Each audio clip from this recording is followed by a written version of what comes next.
6 film tadi Mas Ogi itu di teman-teman departemen film sendiri itu menjadi satu tantangan yang luar biasa karena tema tahun ini adalah tema Jatim Art Forum tahun ini begitu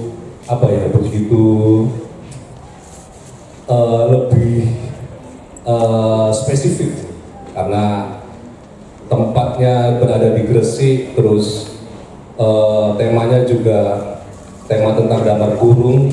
Nah akhirnya di teman-teman departemen film sendiri mencoba untuk menggali semangat atau spirit dari damar kurungnya. Maka kita menemukan 4 tadi yang saya sebut di awal, spiritualitas atau religiositas, terus feminisme,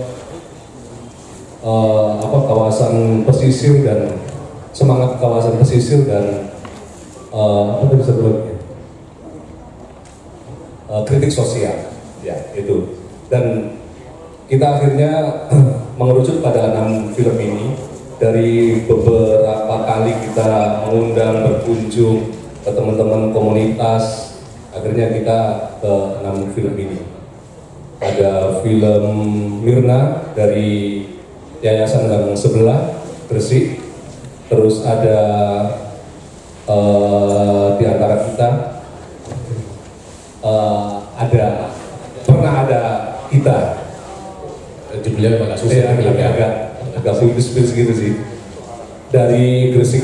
Suatu tempat pernah Di suatu tempat pernah ada kita. Iya. Terus ada Hitler Mati di Surabaya dari teman-teman sinematografi UNER. Terus ada Jingga dari Banyuwangi. Ada Silang Saling Sandal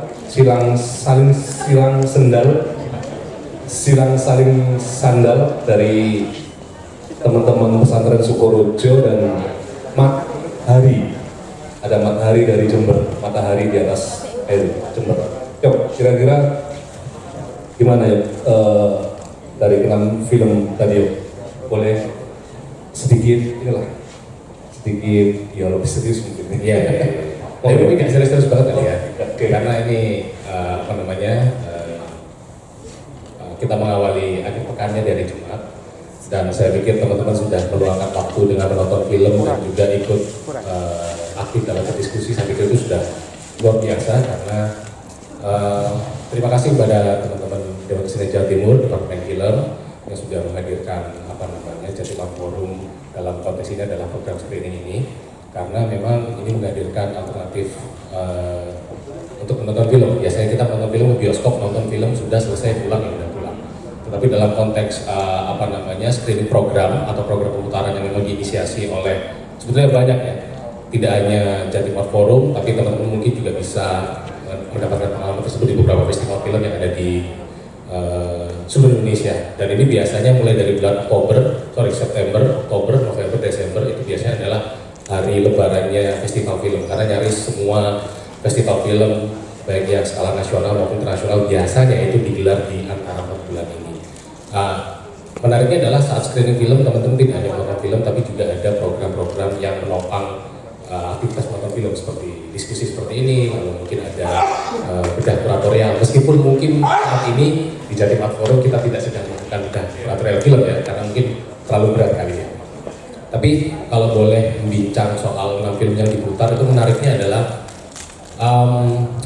film-film ini membicarakan pesisir bukan hanya sebagai latar belakang, bukan hanya sebagai sifatnya ornamental, tapi juga bagaimana pelindahan kehidupan pesisir. Kita ingat bahwa mungkin dari sekian banyak film di Indonesia, ketika saya melakukan riset di apresiasi film Indonesia dalam 1 tahun, mungkin kita bisa memproduksi sekitar 600 judul misalnya.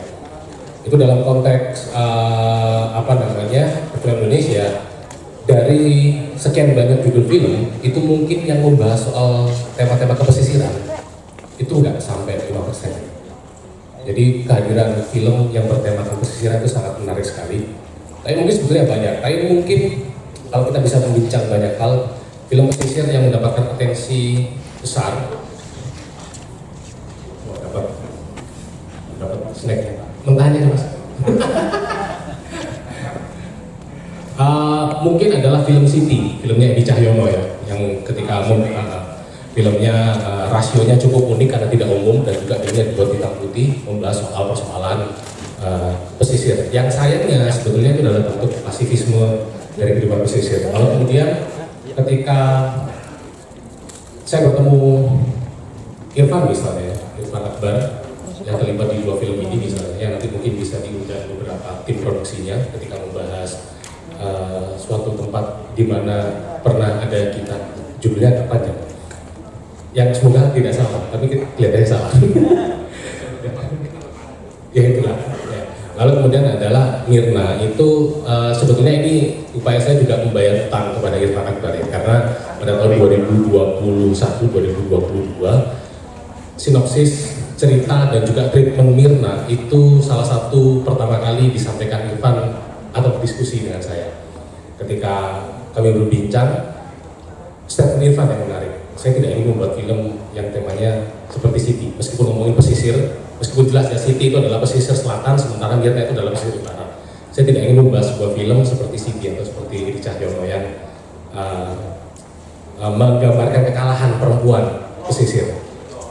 Jadi ini sebetulnya adalah gabungan antara, meskipun bukan juga ya, tapi ini mungkin bahasa mudanya adalah gabungan antara City karena ngomongin ke perempuan dan juga ini apa namanya bla bla bla pembunuh dalam 4 babak, Marlina si pembunuh dalam 4 babak, karena memang dalam konteks ini perempuan tidak atau menolak kalah ya. Itu yang menarik. Dan yang kedua, ketika kita ngomongin pesisir ya, saya masih ingat betul dan ini masih terekam cukup erat di kepala saya, film pesisir yang sampai hari ini menurut saya salah satu magnum opus film kepesisiran itu adalah film 2017 yang judulnya Turah, filmnya Wahyu Wisnu Wicaksono Legowo. Ya, itu adalah salah satu film yang sangat pesisir sekali, yang pesisirnya juga tidak hanya sebagai latar, tapi juga menggambarkan bagaimana remuknya kehidupan pesisir antara patron klien, antara si nelayan dengan juragan-juragan pemilik kapal dan lain sebagainya. Yang itu sebetulnya seperti kalau kita atau teman-teman pernah membaca puisi Sri Isni tentang laut dan pernah dinukil Pram di dalam bukunya Sosialisme Sastra misalnya, sebetulnya kita sangat rindu sekali terhadap bagaimana pesisir itu dialihwahanakan menjadi medium-medium seperti medium puisi, medium film dan sebagainya. Dan Indonesia yang konon katanya adalah negara maritim, justru kita mengingkari pesisir, mengingkari laut. Maka ketika ada film-film yang berbicara soal pesisir dengan berbagai macam kehidupannya, meskipun silang saling sandal itu tidak membicarakan pesisir, tapi kita tidak bisa mengingkari bahwa Situbondo itu juga wilayah pesisir utara. Ya. Maka bagaimana kehidupan orang-orang pesisir, lalu kultur pesisir dan lain sebagainya. Di dalam Turah itu mungkin film yang sangat gamblang sekali membicarakan keseharian menggunakan langgam bahasa sendiri, pakai bahasa ngapak, Tegal. Dan saya harap film-film kepesisiran karena ekspresinya itu sangat vibrant ya. Dan ini mungkin untuk mendorong bahwa ketika produksi-produksi film itu dilakukan di Indonesia, itu menjadi menarik kalau misal langgam lokal, baik itu bahasa Osing misalnya karena ada Banyuwangi, Jember, Situbondo, dan juga beberapa daerah yang katanya adalah Madura swasta misalnya. Itu menggunakan bahasa Madura. Jadi lebih menarik. Kita juga memperlihatkan kekayaan khazanah bahasa dan kekhasan langgam dari masyarakat Jawa Timur khususnya di wilayah pesisir. Dan saya pikir film-film ini meskipun dengan berbagai macam catatan misalnya itu menjadi penting untuk diajarkan kepada publik untuk melihat sejauh mana ekspresi masyarakat yang tinggal di pesisir. Ya. Menarik memang ketika berbicara film dalam konteks ini ya, dalam konteks sosialnya terutama di pesisirnya ya. Iya. Sebelum lanjut, teman-teman dari 6 film masih ada? Dari tim produksinya Mirna masih ada nggak di sini? Dari tim produksinya Mirna? Ada. Oh, oke. Kalau dari di suatu tempat di mana pernah ada? Ada juga. Ada juga, oke. Yang dari Hitler? Itu. Nah ini ada teman-teman dari Surabaya juga nih. Oh ya, Hitler itu baru kemarin ini ya masuk Nominasi di FFI ya? Iya. Mantap. Mas boleh ngobrol nggak Mas? Untuk Mas Nando, yang mewakili teman-teman di klub. Ada itu, ada petunjuk bahwa dipanggil semua aja Mas. Oke ya. Terus yang dari mana?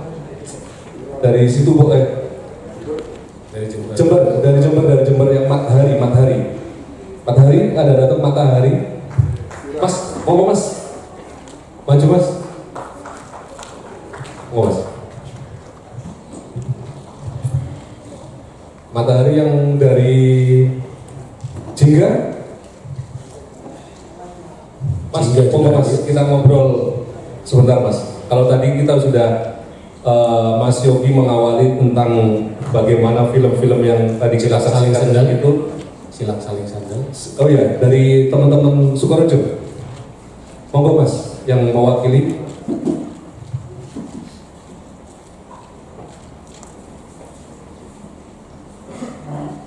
Yang dari teman-teman Gresik, yang dua tadi, boleh? Ada ini sudah ini. Oke. Mas Yoga, 3 tahun yang lalu itu. Ini ngobrolnya berdiri Mas, nggak duduk. Iya, ngomong kita berdiri aja. Teman-teman mau duduk dulu. Monggo ya. Silakan Mas, silakan. Ayo monggo Mas, kita sambil ngobrol-ngobrol. 2021 3 tahun yang lalu, yuk. Departemen Film Dewan Kesenian Jawa Timur juga pernah screening di Gresik juga, itu di teman-teman komunitas Gresik Nesia. Itu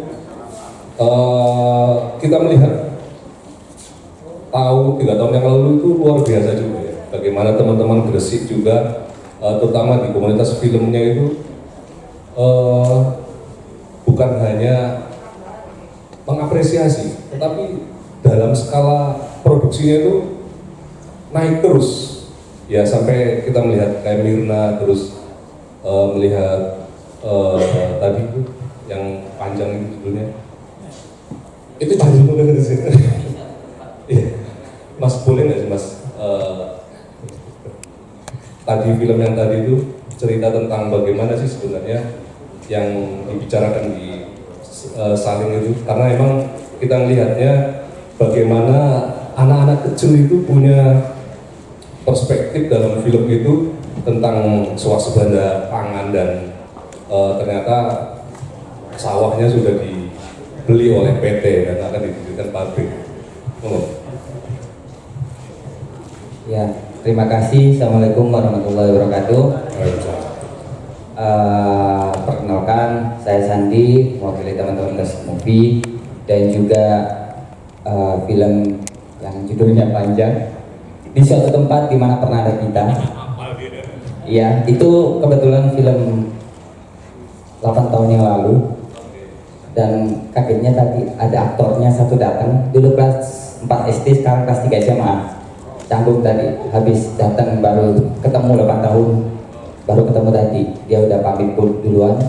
Terus terkait film 8 tahun yang lalu itu, kami teman-teman Gresik Movie menemukan sebuah berita di media cetak membahas tentang bahwa kalau nggak salah Jawa Timur dulu itu ditunjuk, Gresik ditunjuk oleh Jawa Timur menjadi lumbung swasembada pangan yang dari 18.000 hektar menjadi 26.000 hektar kalau nggak salah. Tapi bagi kami yang kami lihat itu adalah pertumbuhan dari tahun ke tahun, justru bukan soal perluasan lahan terkait kebutuhan swasembada, tapi yang muncul justru pabrik-pabrik itu. Nah, waktu itu kami teman-teman mencoba menggali bagaimana ini kita angkat menjadi sebuah film pendek. Terus kami mencoba mengambil perspektif itu dari anak kecil. Kami membayangkan bahwa hari ke hari, dari tahun ke tahun, kita yang dulu leluasa untuk bermain dimanapun itu banyak. Baik itu di sawah yang sedang nggak dipakai bisa buat main bola, ada tempat-tempat yang lapangan kecil bisa dibuat main bola. Sedangkan mereka anak-anak kecil itu kami bayangkan masa depannya nggak ada tempat bermain lagi. Gitu. Terus soal bagaimana mereka melihat bahwa menanam padi itu caranya seperti apa, kita coba bercerita dengan mereka, juga mereka nggak tahu. Bayangan mereka ya beras diicir. Nah itu yang coba kita dan itu pikirannya anak kecil, nggak bisa kita paksa untuk paham ini dan paham itu. Itu sih kurang lebih. Dan apa ya, ngenanya itu kayak beberapa tahun belakangan, khususnya tahun ini yang berbondong-bondong ada apa ya, dari kementerian untuk yang jadi petani digaji 10 juta. Kayak siapa sih yang dulu tuh pengen bercita-cita menjadi petani, sekarang dibuka seluas-luasnya. Gitu mas kurang lebih. Oke, Yuk mau tanya.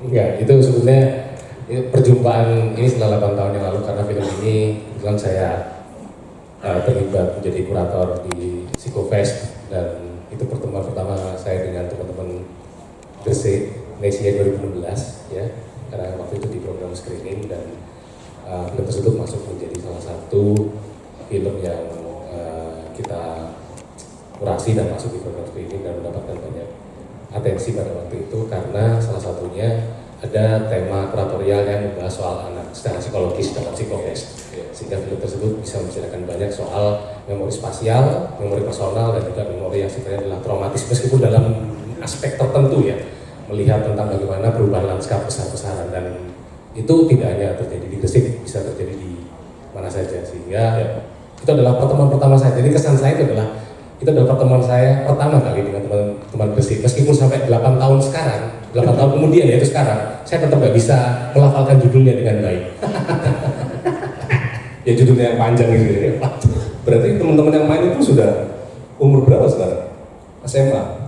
Apa udah kuliah? Apa sudah jadi petani atau bandar apa itu? Oke, ya. Ada yang menarik lagi itu di teman-teman santri. Saya melihatnya film itu satu ya muncul dari teman-teman santri. Terus yang kedua, di antara film yang lainnya itu unkarakter. Iya. Saya penasaran aja bagaimana mereka membuat film ini tanpa karakter, terus nggak ada wajah yang secara close up. Nah itu teman-teman Sukorejo gimana nih?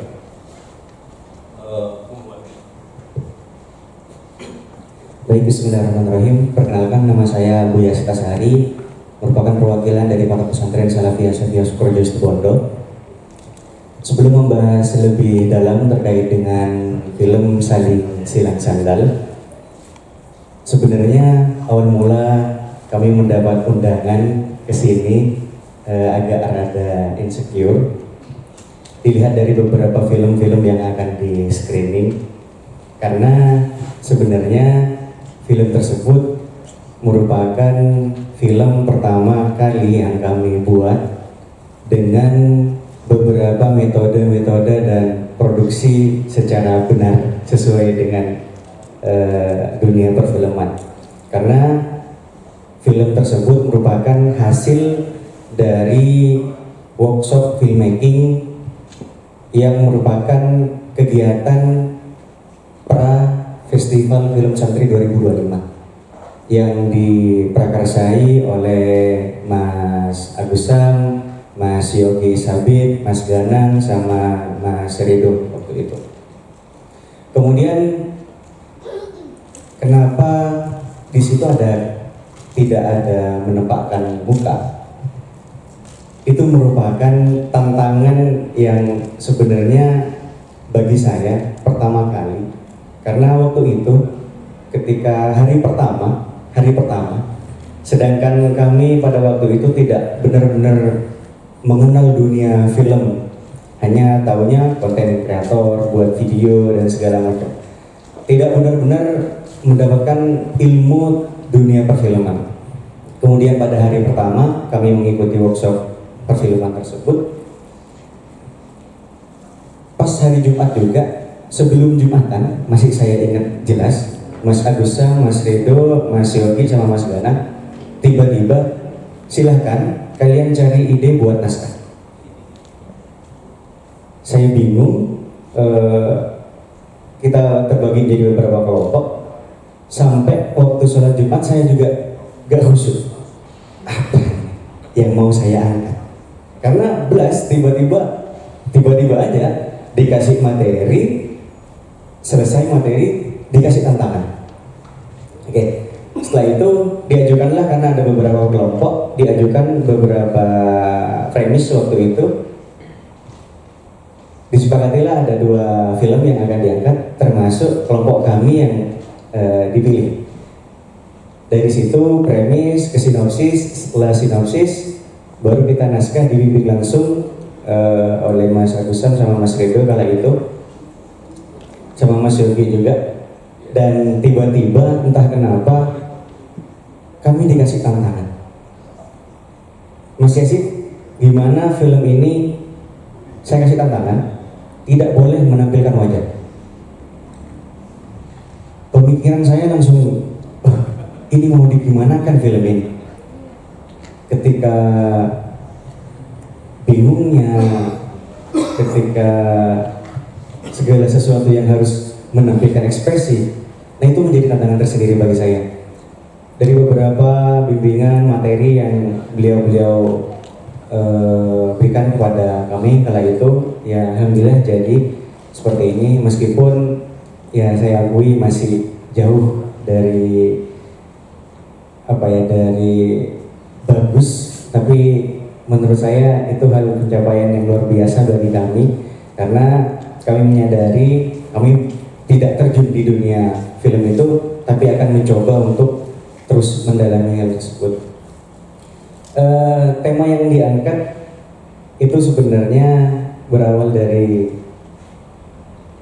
suatu hal yang saya katakan bukan sering sih, tapi kalau dunia anak pesantren itu pasti tahu apa itu gosap. Gosap kan memakai sesuatu milik orang lain tanpa sepengetahuan pemiliknya. Nah, itu sebenarnya film itu ingin menggambarkan tersebut, dan pesan yang ingin disampaikan adalah suatu kebaikan akan memutus rantai kejahatan. Begitu pula satu kebaikan akan menimbulkan kebaikan yang berkelanjutan. Itu disampaikan, saya bingung awalnya Mas, harus digambarkan seperti apa ini kalau tanpa wajah. Terlebih waktu mepet di pesantren, dan workshopnya itu 3 hari gimana? Terlalu mentornya ini. Hari pertama materi langsung buat naskah. Hari kedua kita reki. Hari ketiga langsung syuting dan sekaligus editing. Luar biasa bagi saya. Mungkin itu saja Mas. Tepuk tangan buat teman-teman santri dari Sukorejo. Ya perlu diketahui juga sebenarnya emang itu adalah bagian tugas dari Dewan Kesenian Jawa Timur juga, bagaimana melihat potensi-potensi itu, dan itu bisa tumbuh di mana aja ya, dia bisa di kantong-kantong pesantren ataupun di mana, dan itu kita ingin bergerak bersama seperti itu agar Jawa Timur juga bisa tumbuhnya itu muncul dari mana-mana. Terus Mirna ini, Mbak, tadi ada Mbak Deni, masih Mbak Deni ya? Masih ada ya? Wah, di pemeran ya, salah satu pemeran yang selalu bawa golok. Mbak, boleh nggak? Tadi sempat disinggung juga bagaimana emang Mirna ini luar biasa kuat secara tema feminisme ya, hanya perempuan. Bagaimana di Gresik juga kalau kita lihat secara backgroundnya ya, atau latar belakangnya di pesisir di Gresik, di mana emang Mirna sebagai sosok yang tertekan oleh stigma dan segala macamnya, itu akhirnya dia berjuang. Dia hanya ingin bagaimana orang-orang terdekatnya menerima untuk menjadi wakil, dan akhirnya tetap kalah Ya, tetap kalau nggak sih itu film itu, Mirna itu. Gimana Mbak? Assalamualaikum warahmatullahi wabarakatuh. Perkenalkan saya Hidayatun Hikmah dari Yayasan Yang Sebelah. Sebenarnya film Mirna ini dimulai dari obrolan-obrolan kita di Yayasan Yang Sebelah dengan teman-teman yang suka gojlok-gojloki. Kan ojo pacaran ambak arek kono, gak ono lho yo. Jadi kayak kita ada sebuah mitos di Gresik maupun di beberapa daerah bahwasanya orang dari wilayah satu, orang dari wilayah A itu tidak boleh menikah dengan orang wilayah B, entah karena pada zaman dahulu ada peperangan atau apapun itulah. Itu bermula dari situ. Jadi ada salah satu kawan yang kita sering gojloki gitu. Kemudian obrolannya itu berlanjut jadi sebenarnya benar nggak ya mitos itu? Sebenarnya tradisi itu gimana ya kalau misalnya terjadi gitu. Akhirnya kita ngambil perspektif si anaknya ini, si Mirna. Bagaimana seorang anak itu kan tidak bisa memilih lahir dari rahim yang mana, lahir dengan keadaan orang tua seperti apa, kemudian dia harus menerima dampak sosial, dampak ekonomi, dampak psikologi dari yang tradisi atau mitos yang kita sendiri dilema gitu. Sebenarnya gimana sih, bukannya tradisi itu adalah sesuatu yang harus kita jaga, sebuah warisan dari leluhur. Terus kalau sudah terjadi seperti ini bagaimana?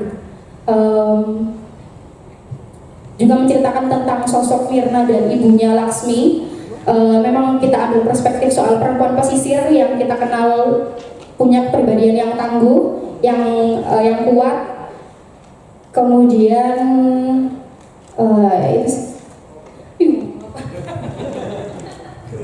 oh iya, juga sedikit cerita sih mungkin. Ini film pertama saya ditugaskan oleh Mas Irfan untuk jadi produser. Sebenarnya saya juga masih sangat-sangat bodoh lah ya, sangat-sangat masih belajar di dunia perfilman. Tapi dari film Mirna ini saya jadi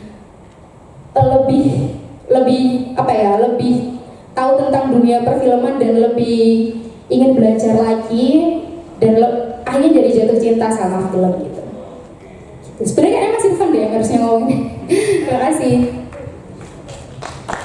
Oke, terima kasih. Yuk, boleh loh kamu nanya ke tiga selanjutnya, monggo. Oh, saya jadi co-host jadinya. Oke, Mas dari Jember, nanti belakangan Mas. Dari Jingga dulu Mas. Ya, Jingga. Ya, kita melihatnya keunikan di antara 6 ini kan masing-masing punya yang kadar keunikannya itu ya boleh dibilang ada lah, termasuk Jingga juga ini. Mas, kalau Jingga itu dari Banyuwangi ya, kuat osingnya itu kan. Ya, dan beberapa tadi Mas Yofi udah bilang dengan bahasa osingnya muncul tadi kan ya. Rika. Gimana Mas untuk film Jingga ini? Assalamualaikum warahmatullahi wabarakatuh. Selamat malam. Perkenalkan saya Susilo, produser dari Jingga. Tapi kebetulan saya sendiri itu sebetulnya bukan orang Banyuwangi. Saya dari Malang. Dan Jingga ini sebetulnya berawal dari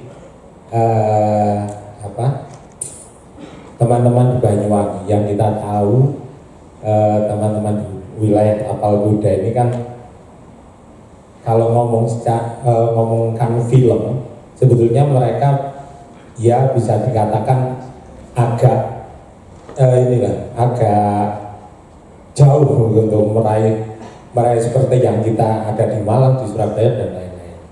Nah, waktu itu saya diminta teman-teman dari komunitas film di Banyuwangi untuk, Mas, aku ingin belajar film, ayo guys. Akhirnya saya ke sana, saya mentori, dan Jingga ini menggabungkan beberapa kru dari banyak kota. Jadi ada Banyuwangi sendiri, kemudian Surabaya, Mojokerto dan Malang. Itu film kolaborasi. Kenapa kok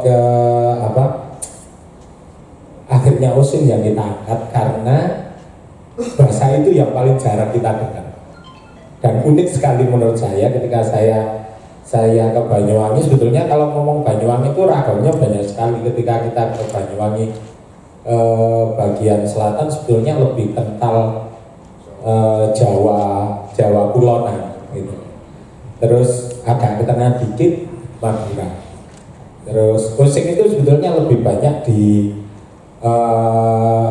Banyuwangi yang lebih dekat ke pegunungan. Jadi dari situ. Sementara kalau kita ngomong Banyuwangi, orang selalu menangkapnya pesisir. Akhirnya kami mencoba menggabungkan antara Osingnya juga, identitas Banyuwanginya juga kuat secara pesisir, tapi Osingnya juga bisa tetap kita angkat. Dan kebetulan ada salah satu kru kami yang menikah dengan orang Osing, menikah dengan orang pesisir. Jadi Jingga ini juga terinspirasi dari cerita itu.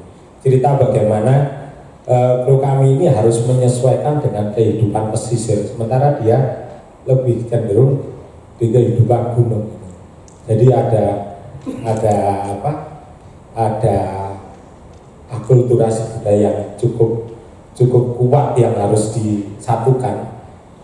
Sementara ketika kita ngomong tentang nelayan itu harusnya sih biasanya yang memegang kendali terutama keuangan itu malah wanita gitu. Tapi karena Simba ini dari wilayah yang bukan pesisir, jadinya ya agak ada pemberontakan lah dari Simba, terutama tentang anaknya yang seneng coret-coret. Nah, dia mencoba menjembatani itu bagaimana dia tetap bisa menjadi istri yang baik, tapi dia bisa tetap mewujudkan apa yang menjadi keinginan anak. Jadi jadilah film Jingga. Kenapa Jingga? Karena menurut kami Jingga itu hangat. Jadi ketika kita melihat matahari pagi, warnanya juga jingga. Matahari sore, jingga juga. Dan itu sangat hangat, menurut kami sangat hangat. Dan kehangatan itulah yang akhirnya bisa memecahkan permasalahan yang ada. Kira-kira seperti itu. Terima kasih Mas Susilo. Yuk, sebelum ke teman-teman di klub, komen dong di film Hitlernya. Gimana menurut Yogi? Saya biar adil, saya juga membicarakan beberapa hal yang tadi terlewat. Ini juga ini sekaligus menjawab tantangan Mas Sol bahwa saya nggak apa-apa ya tanya dan sebagainya, sekaligus saya menjadi fokus di sini. Dia kelihatan diem aja dari tadi yang tadi akan Mas Sol. Tapi saya mungkin tidak bertanya, mungkin membagi pengalaman bahwa untuk film Silang Saling Sandal itu memang adalah salah satu program workshop yang kami coba inisiasi, dan kami waktu itu keliling di 5 pondok pesantren di Jawa Timur, di Pondok Sirogiri Pasuruan, di Syekh Khalil Bangkalan, di Pondok Anur Malang, di Lirboyo Kediri, dan terakhir adalah pondoknya Mas Yazid, yaitu Pondok Salafiyah Syafi'iyah Sukoharjo. Yang memang kebanyakan dari teman-teman santri itu masih belum pernah produksi film sama sekali, sementara workshopnya sangat singkat dan pendek, yaitu 3 hari, sehingga kami banyak memberikan tantangan-tantangan yang mungkin bagi santri muskil, tapi ternyata jadi. Salah satunya kebetulan kalau tantangannya di Sukoharjo itu adalah membuat film tanpa menampilkan ekspresi atau wajah dari tokoh-tokoh yang ada di film tersebut. Harapannya adalah kami mencoba men-challenge bahwa atau menantang teman-teman santri bahwa kita tahu bahwa mutiara atau khazanah hikmah itu adanya di pesantren. Tetapi bagaimana menyampaikan mutiara hikmah yang tersebar di pesantren, di setiap sudut pesantren di seluruh Indonesia, tapi tidak dalam bentuk petuah gitu. Karena kita sudah sangat kenyang sekali dengan petuah-petuah yang sifatnya verbal maupun non verbal dan lain sebagainya. Jadi harapan kami adalah bagaimana khazanah atau hikmah tentang kebijaksanaan pesantren itu disampaikan dalam laku keseharian. Nah kebetulan tema-tema yang muncul di pesantren itu biasanya ajaib-ajaib. Karena memang ini ya, santri sudah punya disiplin ilmu tertentu untuk selalu rigor dan rigid untuk membaca sesuatu, membaca kitab misalnya harus khatam dan lain sebagainya, sehingga banyak hal yang kami temukan termasuk kalau di Sukorejo adalah soal gosok atau menggunakan barang tapi bukan miliknya.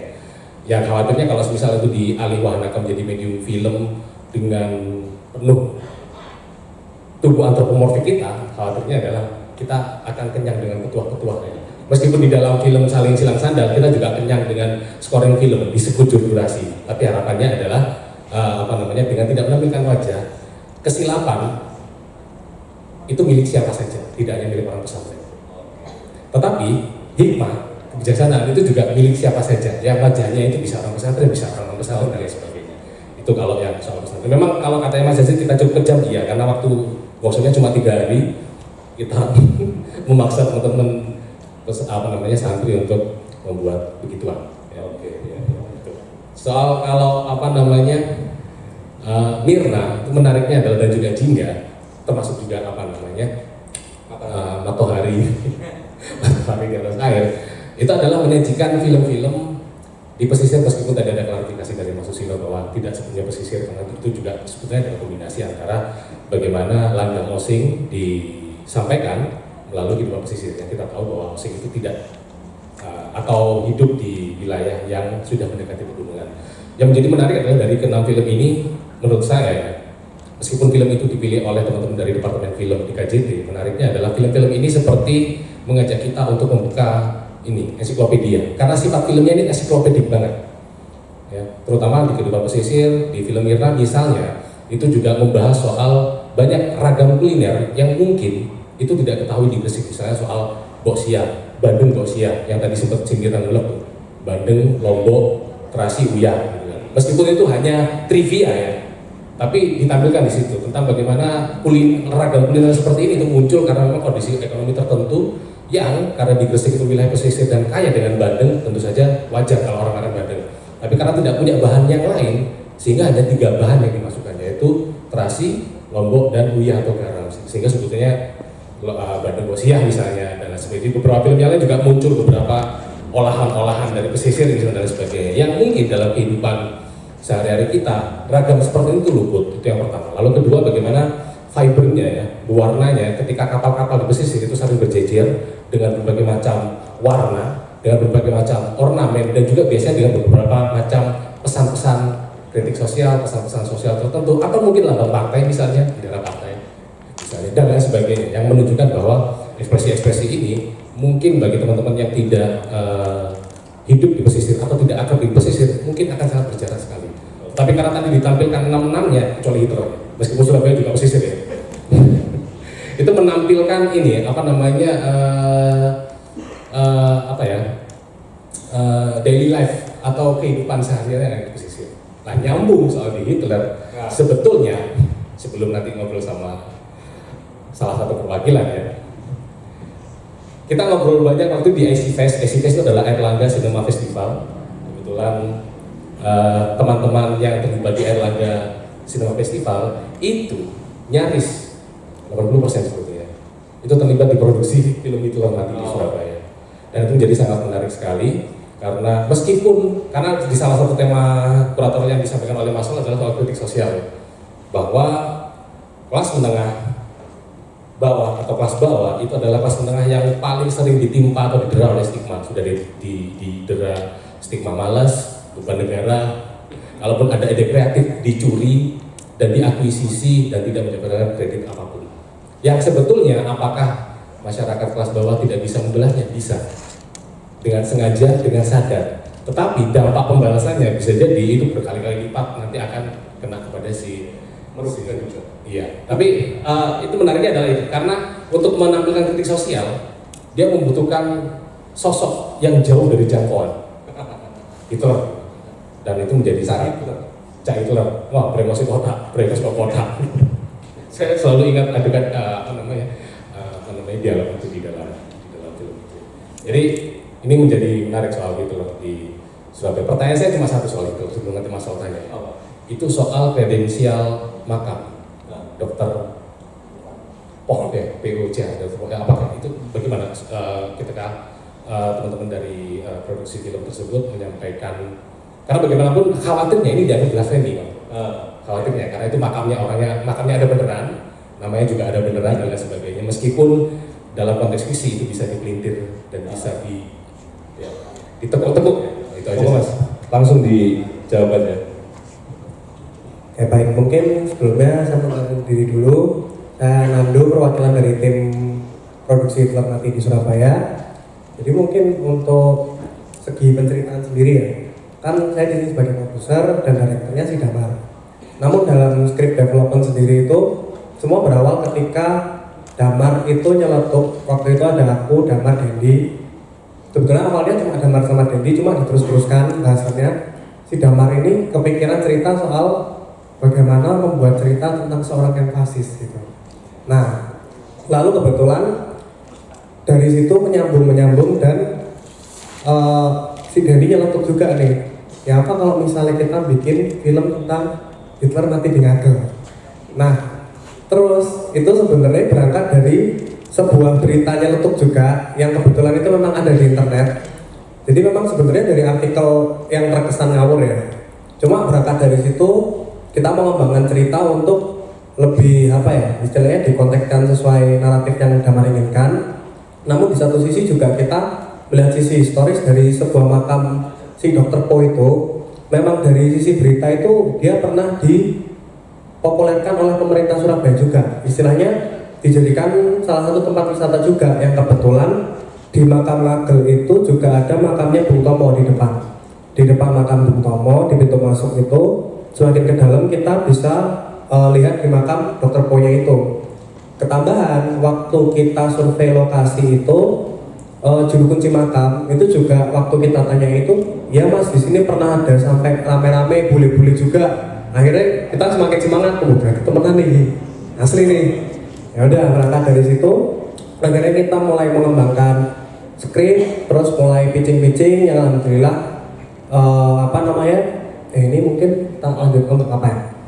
Nah, mungkin kita dari awalnya juga berangkat dari celotokan Dendi, Damar, akhirnya kita mulai ngembangin, mulai coba-coba nih, misalkan kita coba masuk ke pitchingnya KPK yang waktu itu namanya itu Anti Corruption Film Festival atau ACFES. Kebetulan alhamdulillah lolos juga di pendanaan, akhirnya di develop skripnya oleh Mbak Kamila Andini sama Mas Fadul Mubarak, dan kebetulan mentor itu juga dari Malang, Mas Arfan. Nah, beliau juga bantu untuk mentoring, akhirnya berlanjut sampai didistribusi. Dan seperti yang dilihat tadi itu merupakan salah satu bentuk yang sebenarnya itu idenya muncul dari warung, dari berkah skena. Terus akhirnya itu dari awal ide terbentuk hingga penutupan atau post-pro-nya itu di warung berkah juga. Jadi sebenarnya apa? Berkah itu di Benur. Warung berkah. Iya, jadi kayak warkop, beneran warkop itu. Jadi emang kayak ide dari warkop yang kebetulan gede ditutup di warkop, dan alhamdulillah ya seperti yang bisa ditonton sama teman-teman sekarang. Oke. Tepuk tangan dong buat teman-teman juga. Oke, terakhir Mas Mat Hari. Mas, monggo, film tadi itu di belakang banyak banget. Keren banget ini perahunya, bagus banget tuh. Gimana mas? Gimana? Oh iya, ya saya perkenalan diri dulu ya. Saya Iral. Agak grogi nih. Grogi beneran grogi. Karena emang gak pernah ngomong di depan umum. Jadi di belakang sering. Gitu, jadi film Matahari ini diproduksi tahun 2022 akhir. Jadi angkatannya Lensa Kreatif sama kayak Mirna tadi ya. Nah, itu kan emang kayak mendadak gitu sih, maksudnya tiba-tiba ada hal pengumuman kita harus berangkat ke Surabaya, terus bla bla bla bla bla, terus gimana produksinya gitu, dengan waktu semepet itu gitu kan. Ya akhirnya udahlah, karena udah jalan ya mau kita produksi.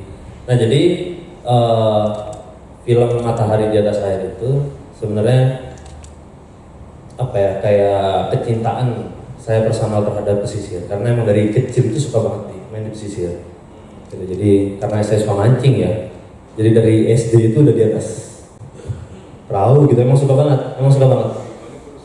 mancing. Wah emang suka banget di laut gitu.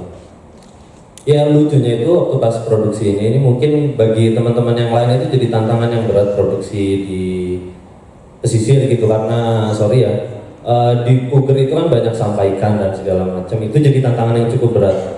Tapi bagi saya personal itu ya enggak, maksudnya itu nyaman gitu, karena emang udah dekat banget sama pesisir. Film ini itu ngomongin tentang bagaimana obsesi si Matahari gitu. Sebenarnya saya pengen nyampain bahwa kapten gitu ya, kapten kapal bahasanya Mat itu kayak strata paling tinggi di Puger gitu. Dan sampai yang terobsesi itu ya sorry orang yang kayak gitu.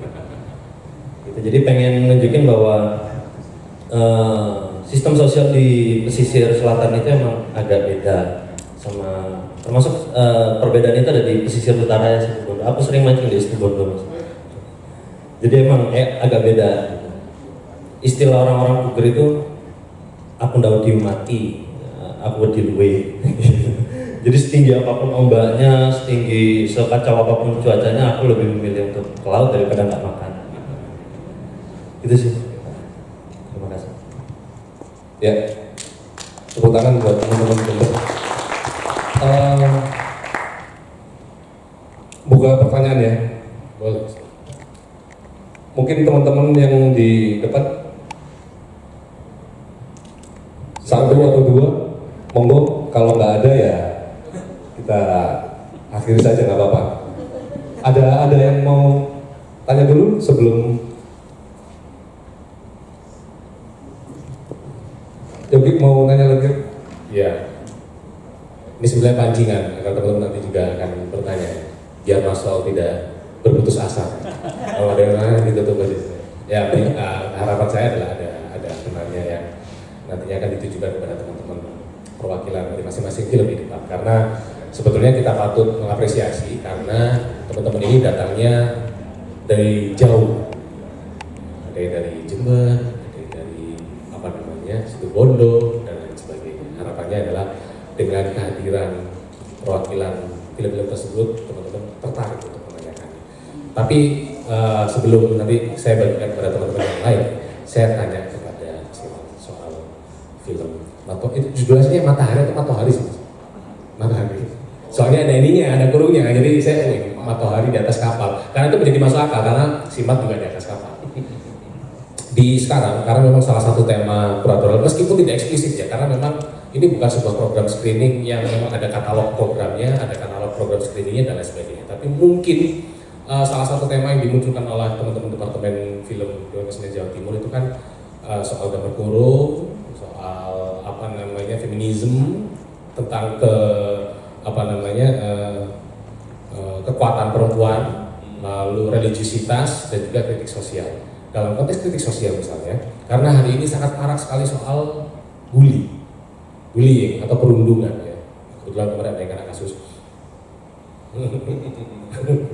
penceramah pula. Dalam konteks ini, dalam konteks film Matahari, saya lebih suka sebutnya Matahari di atas. Di dalam konteks film Matahari di Atas Air, apa alasan Mas Iram atau teman-teman di produksi untuk membuat sosok Mat? Itu adalah sosok yang istilahnya dalam bahasa kinian atau bahasa kiwari adalah anak yang kurang misalnya. Sehingga bisa jadi dalam konteks kritik sosial justru karakter protagonis yang dimunculkan dalam film Matahari di Atas Air itu justru memancing atau memantik atau mungkin justru melanggengkan praktik bullying terhadap teman-teman kita yang mengalami secara fisik mungkin memiliki perbedaan. Seperti itu aja sih. Ya. Terima kasih Mas. Jadi alasan pertama itu kenapa harus ada Matahari dengan karakter seperti itu ya. Jadi selain film ini ngomongin tentang obsesi dari orang yang ada kekurangan, terus bagaimana dia melihat satu bentuk ideal gitu dari struktur masyarakat di Puger dan dia pengen mencapai itu. Yang kedua adalah bagaimana penerimaan untuk teman-teman yang lain. Jadi kebetulan saya dari tahun 2016 itu aktif di teman-teman tunarungu, Mas. Nah, jadi memang mungkin dengan cara-cara seperti ini tuh bisa membuka penerimaan yang lebih lebar terhadap teman-teman yang lain. Sekarang malah kalau misalnya saya lihat stand up komedi atau apa gitu ya, ada istilah dark jokes dan segala macam. Ya mungkin itu salah satu cara mereka untuk bisa menerima dalam kondisi yang kekurangan. Nah, film Matahari ini kenapa muncul karakter Mat yang seperti itu? Jadi memang kalau di scene yang terakhir itu sebelum kapalnya mau keluar itu kan ada kayak pinutur gitu ya. Kalau di Jember itu ada seni mamacah namanya. Jadi mamacah itu semacam macapat, cuman dia itu dalam bahasa Madura gitu. Isinya itu pinutur. Nah, jadi memang bagaimana penerimaan Mat terhadap omongannya Pak Burhan tadi itu yang lagi ngejahit gitu. Sampai kan Mat itu bilang, "Cak, sampean iki lapo sih? Kok njaring sing gak iso dienggo njaring iwak gitu." Jadi kayak sebenarnya film ini banyak saling mematahkan gitu ya, banyak melakukan hal-hal yang sebenarnya tidak bisa dilakukan gitu. Tapi ada peluang gitu aja. Ya saya emang lihatnya juga karakter Mat ini justru menjadi lebih menariknya karena yaitu karena dari sesuatu yang perlu ditertawakan mungkin ya. Perlu ditertawakannya Yang memiliki keterbatasan, tapi justru dia mengincar posisi paling tinggi atau struktur paling tinggi di dalam konteks Jack Sparrow. melayani Google. Jack Sparrow. Oke, Saya sudah pancing satu nih. mungkin ada yang terpancing, kalau nggak terpancing ya satu lagi mungkin. Oke, nggak apa-apa karena ada, silakan monggo. Mas, teman-teman panitia boleh. Oke, langsung maju aja Mas, nggak apa-apa.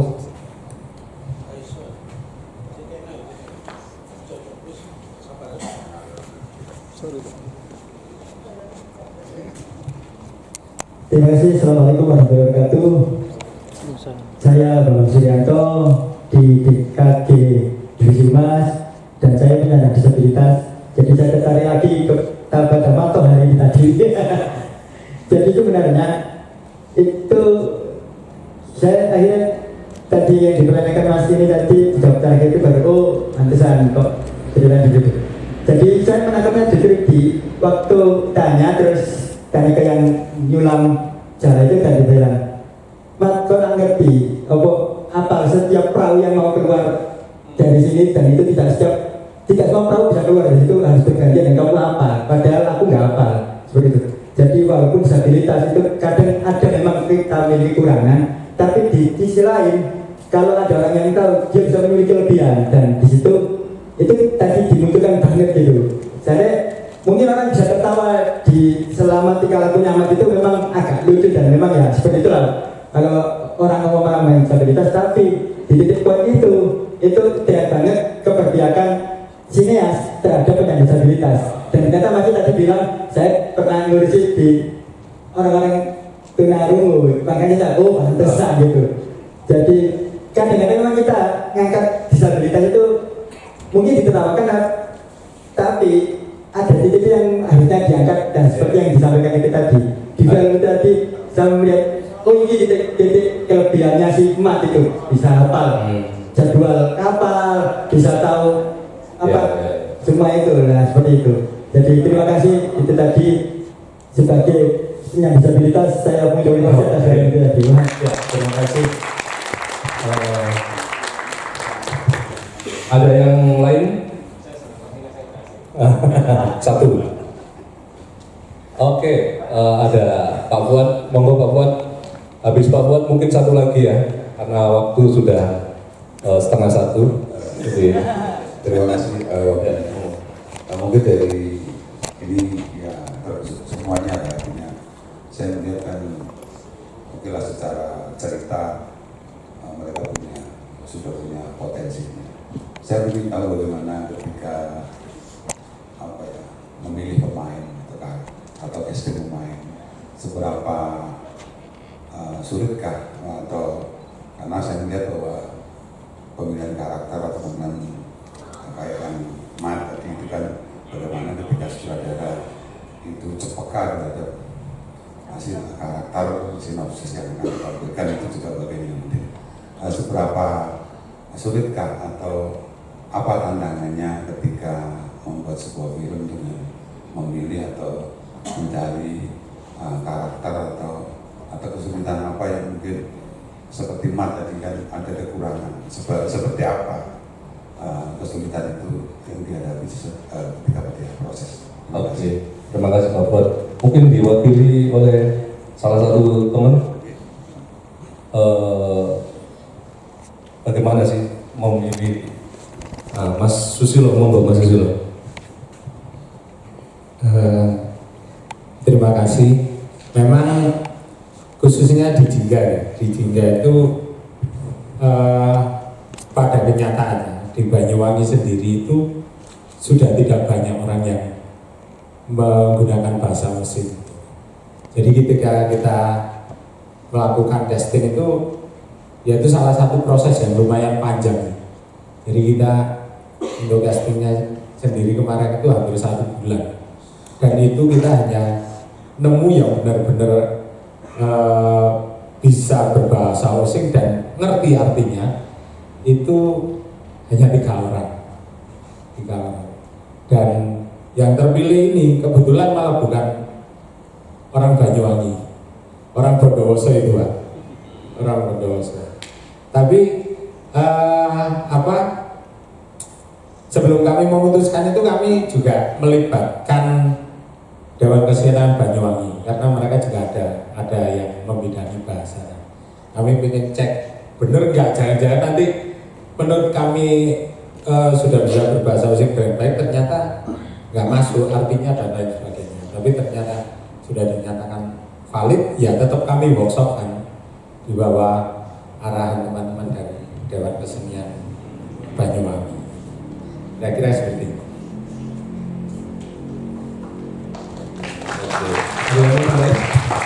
Masih kayaknya yang paling kuat ini si Cak Mat ini, monggo. Jadi sebenarnya Mat itu bukan difabel ya, Mat itu laki-laki normal. Cuman yang saya lakukan di film ini dan terjadi di seluruh karakternya itu hanya mempertebal. Jadi bagaimana wajah, bagaimana tubuh, bagaimana gerak, kesehariannya mereka itu jadi fondasi yang cukup kuat untuk dikembangkan sedikit, dipoles sedikit. Tapi ya hampir setiap hari mereka kayak gitu cara jalannya begitu. Terus tadi Abah itu memang itu ada contoh kayak Abah itu memang karakter yang saya copy. Jadi bagaimana dia harus pakai suara yang keras gitu, karena memang kalau kapten kapal di atas perahu ini ngomongnya harus teriak sampai suaranya pecah gitu. Jadi memang harus seperti itu. Ya jadi ya orang teater itu Mas Dwi Pranoto tadi. Yang lainnya itu kayak Mat itu mahasiswa prodi film gitu. Terus yang lain-lainnya itu yang perempuan-perempuan itu janda-janda dari sekolah perempuan. Di Jember ada sekolah perempuan gitu. Nah gitu. Iya. Enggak. Gitu sih. Oke, ya menarik ya. Biasanya kadang sutradara itu memikirkan siapa yang memainkan, ini langsung ketemu atau nyari langsung nyari. Oke, terakhir silakan kalau ada yang mau bertanya lagi. Oke, monggo.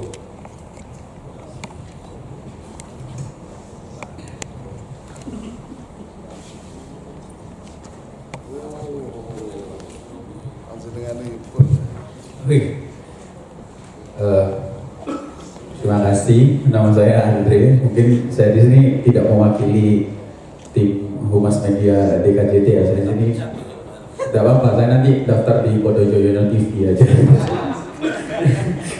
Saya di sini mewakili. Ya memang saya suka film gitu, saya pecinta film, saya sempat aktif juga, dulu sempat di sinematografi UNER juga mas, saya awal-awal saya kuliah cuma keluar karena ya tidak bisa membagi waktu ya. Jadi begini, Karena dikeluarkan. jadi pertama saya apresiasi departemen film, Mas Sol, Mas Sarif, Mas Irfan mendeliverkan sebuah acara screening yang menurut saya ini sangat masuk dengan tema Damar Gurung Explore ya, karena disebutkan bahwa Damar Gurung itu bukan sekedar lampu, tapi itu adalah potret kehidupan kita sehari-hari. Dan di film para teman-teman di depan ini saya rasa sangat berhasil ya dalam memunculkan sebuah potret fenomena sosial masyarakat, lingkungan, bahkan yang ada di sekitar kita, khususnya masyarakat pesisir, dan itu sangat relate dengan kita sebagai warga pesisir ya.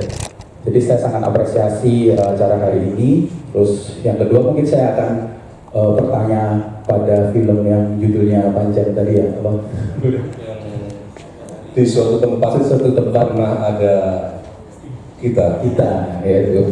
Jadi itu menarik sekali bagi saya bahwa bagaimana film itu memotret sebuah fenomena dari kacamata yang sangat sederhana, yaitu pandangan anak-anak kecil.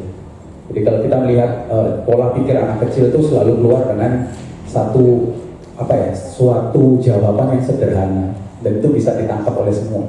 Tapi challenge-nya adalah tentu itu dalam suatu proses pembuatan film itu bukan pilihan yang mudah, walaupun itu bahasa yang sederhana, bahasa dari anak kecil, tapi itu bukan suatu proses yang mudah ketika pembuatannya, karena tentu bagaimana kita bisa mentranslatekan permasalahan yang sangat besar, yaitu soal isu swasembada pangan dan isu soal keterbatasan lahan dalam sudut kacamata anak kecil yang sangat sederhana dan sangat mudah ditangkap. Dan pertanyaannya adalah bagaimana ide tersebut bisa keluar untuk menggambarkan suatu fenomena yang besar tapi melalui sudut pandang yang sederhana. Dan tentu itu pengambilannya atau proses produksinya saya rasa itu nggak mudah, jadi saya apresiasi juga. Terima kasih. Oke, terima kasih Sandro. Mungkin Iya, terima kasih pertanyaannya. Ya semoga bisa menjawab. Saya coba ingat-ingat. Waktu itu teman-teman ketika mendapat berita terkait swasembada pangan, mikirnya kami nggak terlalu jauh yang seperti apa, tapi kami lebih melihat bahwa membayangkan aja sih, kayak makin hari tempat-tempat ini berubah, bukan hanya sawah, bukan hanya lapangan yang luas, tapi bahkan gang-gang sempit pun yang biasanya ada space kosong yang buat bermain, ya udah dibuat entah itu toko, entah itu ruko dan lain-lain. Dari situ dulu kita teman-teman mengangkat isu itu menjadi sebuah film. Terus dalam hal bermain, akhirnya kami mengambil perspektifnya dari anak kecil, karena yang pasti kita punya pengalaman waktu itu ketika di waktu kecil ya kita cap sore nyusul teman sama lain untuk bermain. Begitupun waktu itu kita memunculkan itu karena kita punya pengalaman itu, dan kita mungkin waktu itu juga mikirnya anak-anak kecil di masa mendatang mungkin ya, kalau sekarang lihatnya ya main gadget dan lain-lain, nggak ada sih dodok rumah satu ke rumah yang lain untuk ngajak main. Tapi sekarang udah berbeda. Nah, ketika kita mengambil sudut pandang anak kecil itu, ketika bercerita di dalam film itu juga agak kerepotan mas, karena naskah yang kita buat untuk diinformasikan atau mencoba dicerna untuk anak kecil itu susah, nggak bisa dialog step by step, percakapan satu sama lain. Jadi kita kasih inti, dia suruh bercerita. Kadang kepanjangan kita cut. Tapi khususnya di ending itu yang ada adegan nembak-nembak itu sudah kemana-mana pikirannya mas, gali ketemu polisi, akhirnya gimana ya, akhirnya yang tukang proyek itu refleks, setelahnya bilang coba teguran, woi, lalu dia diem, terus refleks, akhirnya dia memberhentikan percakapannya dan merespon apa yang memanggil dari luar, dan itu bahkan di luar naskah. Tapi intinya apa yang ingin kita sampaikan ke mereka, mereka mencerna dulu. Pin bercerita ini loh soal jadi petani.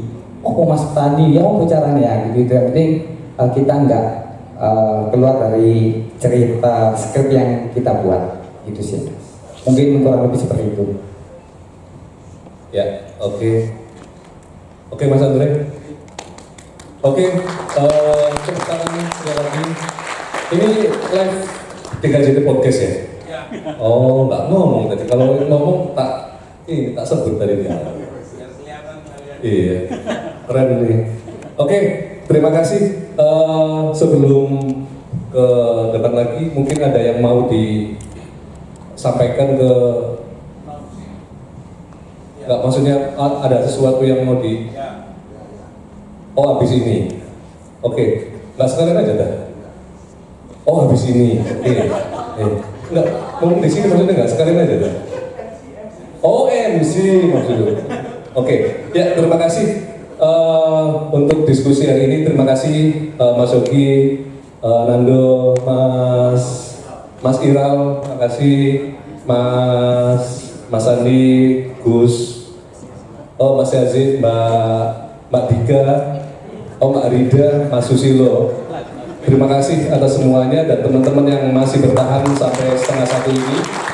Kita akan bertemu lagi di acara Dewan Kesenian Jawa Timur 2025 ya. Masih 2025 ya. Masih ya. SK-nya sampai 2025 sampai. Oke, terima kasih. Assalamualaikum warahmatullahi wabarakatuh.